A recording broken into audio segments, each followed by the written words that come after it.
Welcome back, everyone. We are continuing the review series that I have on the channel of the Stoic Challenge book by Dr. William B. Irvine. This is it here, if you recall. A Philosopher's Guide to Becoming Tougher, Calmer, and More Resilient. We're on chapter 2, my mistake, which is called Anger Issues. So this is definitely a helpful chapter for all of us, right? Let's get right into it. It might be the shortest chapter in the entire book. It's 1, 2, 3, 4, 5, 6 pages. I'm not going to read all the chapters in the book, but let's get into chapter 2 here.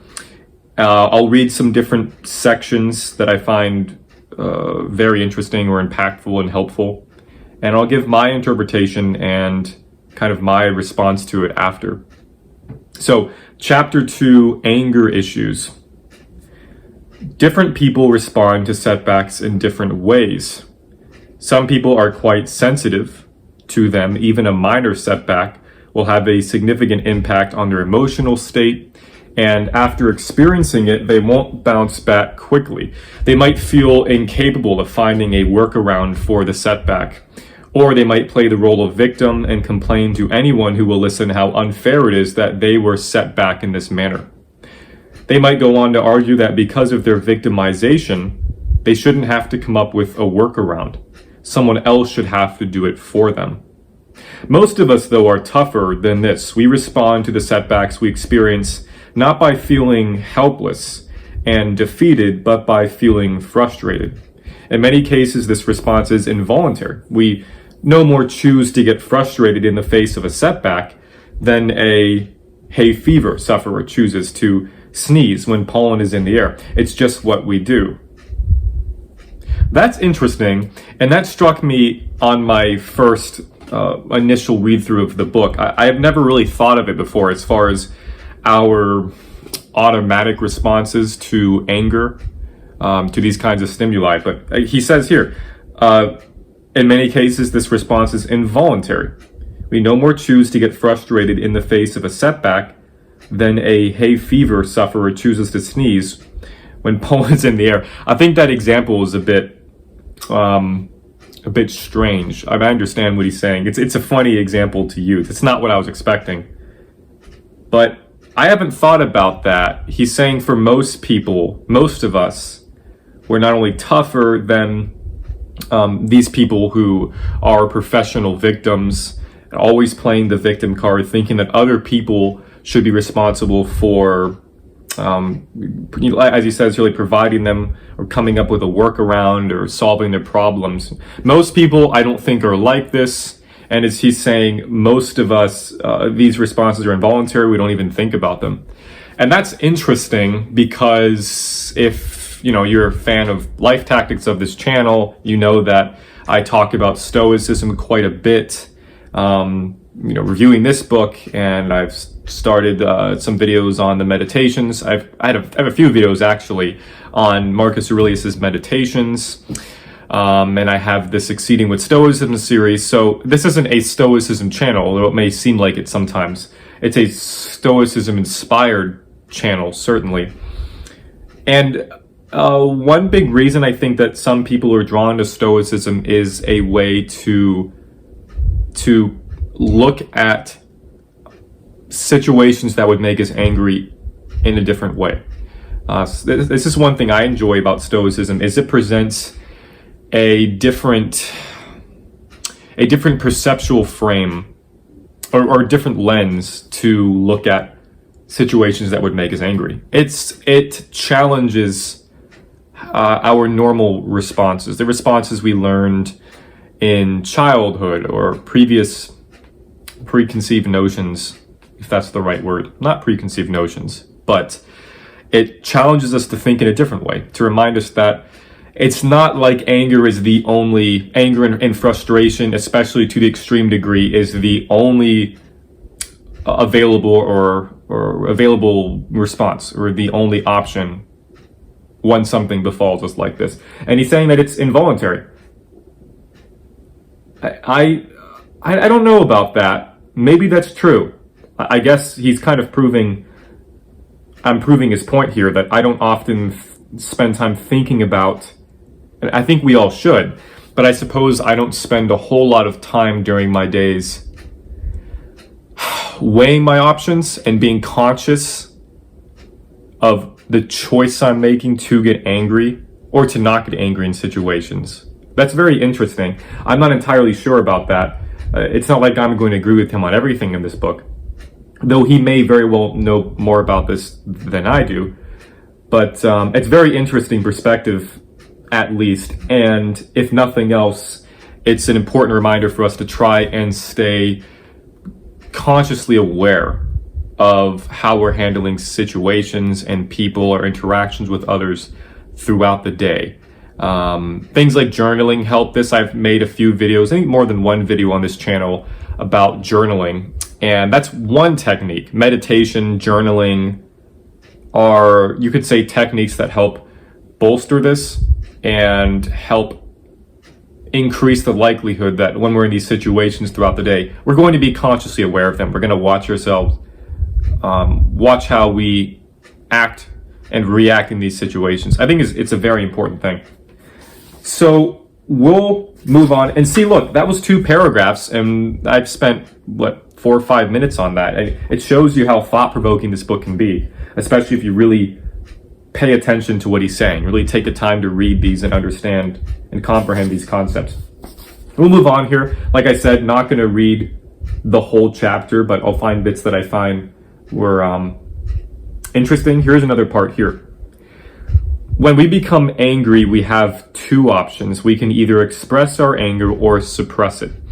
If suppressed, our anger might take root in us and enter a kind of dormant state, only to spring back to life at an inopportune moment.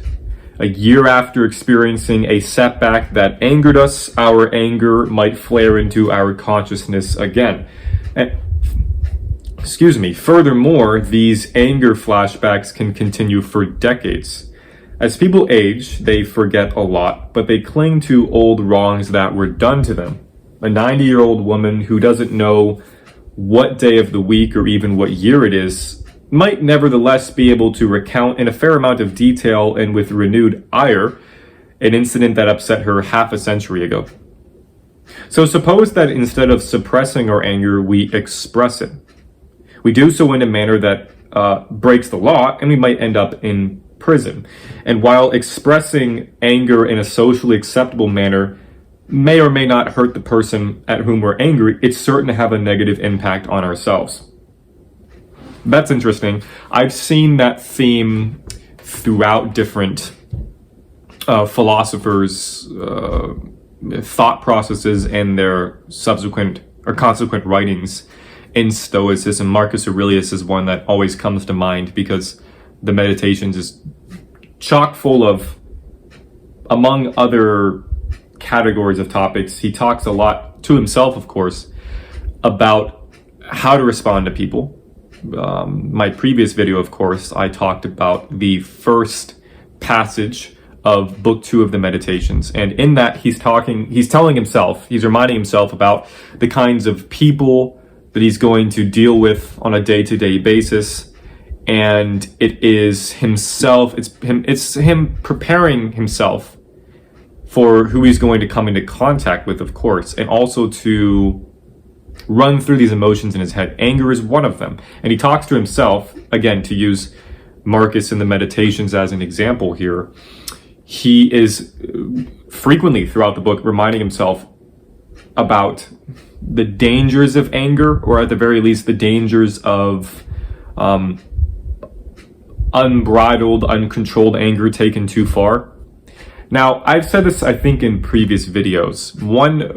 One way that I disagree with some of the Stoics in their writings, at least, is with their certain philosophies with anger, I think they take it too far. In some, I don't know exactly who to attribute this to. It's either Seneca or Epictetus, I believe.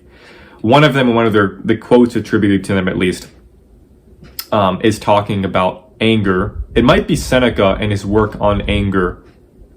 I believe that's a work called On Anger, and I actually have not read.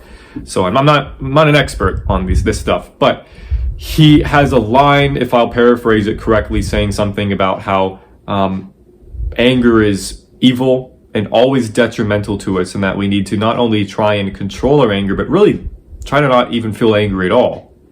And I might be getting that wrong, but if I read that correctly, I disagree with that in sentiments similar to those. Anger is a natural part of life. It's something, it's a natural emotion that we feel, and I think it is healthy to express it, to allow ourselves to feel it, to explore our anger, and to express it, not in violent ways, but it's certainly better than suppressing it, as the author says in here. So I don't believe that feeling anger, getting angry, is an evil, bad thing.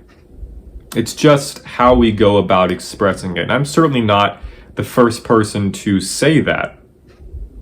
I'm more so providing a reminder for myself and for all of you on the dangers of uncontrolled extreme anger, violent outbursts and things like that, of course. So these are powerful reminders here in the book. So let's continue on here. Again, we're already about halfway through the chapter. The Stoic philosopher Seneca understood how much harm we do by allowing ourselves to get angry. Here we go. In his essay on anger, he asserts no plague has cost the human race more. Because of anger, people insult and sue each other, they divorce each other, and they hit and even kill each other. Because of anger, the nations those people live in go to war, and as a result, millions might die at the hands of people they've never even met. Cities might be reduced to rubble, and civilizations might fall. Absolutely. So there he goes. He's talking about, it's a funny coincidence. I didn't know that he mentions this on the next page. I forgot about that. And it's an interesting quote from Seneca. No plague has cost the human race more. Again, like I said, to put it in different words, I don't think the plague is anger in and of itself. It is uncontrolled anger. It's anger taken to its extreme. And we want to avoid extremes. I've talked about the importance of avoiding extremes. In this example, emotional extremes, for every emotion. And really in all areas of our life, usually we want to try and find a balance point, which is hard, I think, to be directly in the middle where you want to be consistently all of the time. But the struggle to find that balance is better, in my opinion, than allowing ourselves to slack off and allow ourselves to slip back to one side, one extreme or the other. So I don't think anger is the plague. Uncontrolled anger, which can lead to this violence, which can lead to people suing each other, divorcing each other, which can lead to things like nations going to war. That's different, I believe. So, and I think that's an important point to make. So we'll move on here to some more interesting perspectives, more from the author, more from Dr. Irvine here now, and wrapping up the chapter right here.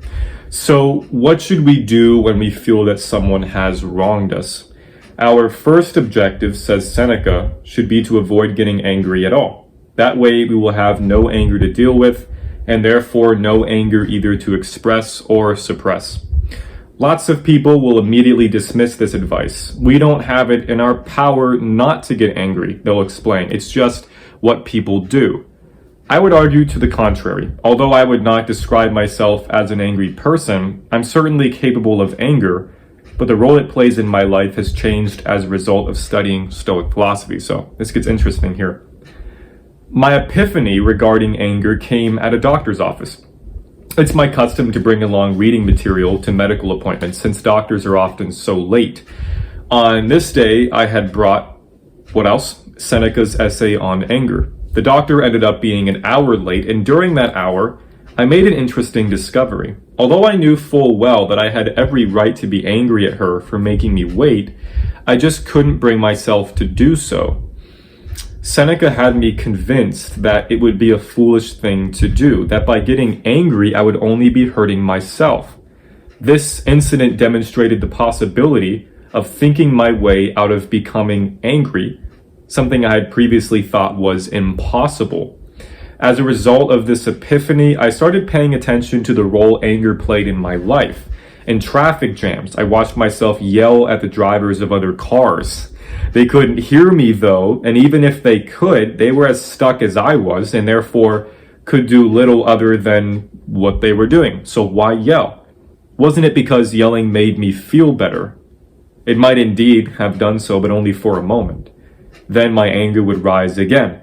I would have been far better off, I told myself, not to have gotten angry in the first place. Then I wouldn't have felt a need to do something to make myself feel better temporarily.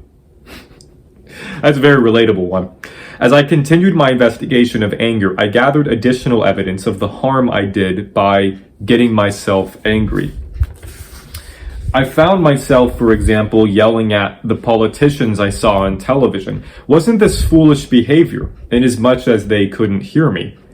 I also watched as anger I had experienced in the past rekindled within me. I would be just about to fall asleep when some wrong done to me months before would drift into my mind. I would then toss and turn for a few hours and wake up crabby the next day. As a result of this investigation, I found myself getting angry about my tendency to get angry about foolish things. It was time, I decided, to deal with my anger issues. In particular, if I could learn how not to get angry about the setbacks I experienced in everyday life, there wouldn't be much anger left to deal with. At this point, I could have done the obvious thing and started seeing an anger management therapist, but because of my exposure to the Stoics, I knew another option was available to me. I could take a closer look at Stoic advice on anger management and experiment with it. What I found is that this advice has not lost its effectiveness in the 2 millennia since it was first promulgated. That's why I'm sharing it with readers like us. Really interesting. It's not easy in the slightest to control our anger and to try and be this stoic kind of person, to emulate this stoic ideal. It's not like or I would assume either Dr. Irvine here is saying that we need to be a stoic, but to be more stoic in our lives would be helpful. Like, it's not an easy thing to do. If I found myself in that situation where a doctor is making me wait and they're late, which they usually are, like he said, and I would get angry. And as I said already once or twice in this video, I don't agree with the whole part about anger itself being the problem and what we need to avoid. It's more so how we express it and what we do with it. And it's more how we respond to situations, like situations that make us angry in the context here. It's interesting. And I think it's a funny coincidence that he was reading Seneca's essay on anger during, while at the doctor's office, during a situation that usually would make him angry. So I completely understand what he's saying here. He obviously agrees with Seneca. I don't entirely, because I think it's taken a bit too far with some of these particular anger views and perspectives. But I understand it, and it's very helpful. My appeal in this video, therefore, for people would be to try and be more of a neutral judge, some kind of, like you're playing some kind of third-person perspective role in your life, or developing some kind of bird's eye view where you are watching yourself as you are watching your behaviors, how you behave throughout the day, how you interact with others. This is helpful for all aspects. It's helpful for many different reasons, but bounding this within the context of anger here, of course, this is especially, incredibly helpful, because as he was saying in the book, and as we know what happens when anger is left unchecked, when it's not controlled, when we don't consider our actions and how anger, our angry impulses, or our impulsive anger, if you want to say that.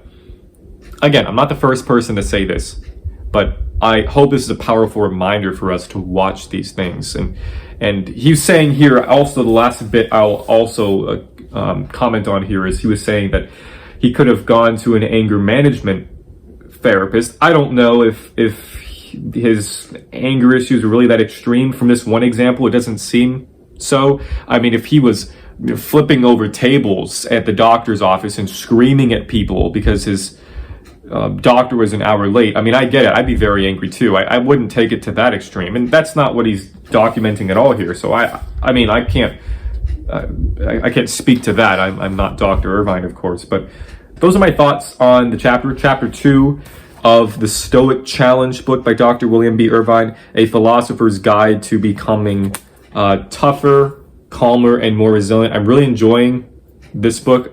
For me, it's the read through, of course. I hope you guys are. Like I said, I'm not trying to read the entire book because I encourage you guys to go and read it yourselves. I'm just trying to pick parts that I find more interesting or very valuable.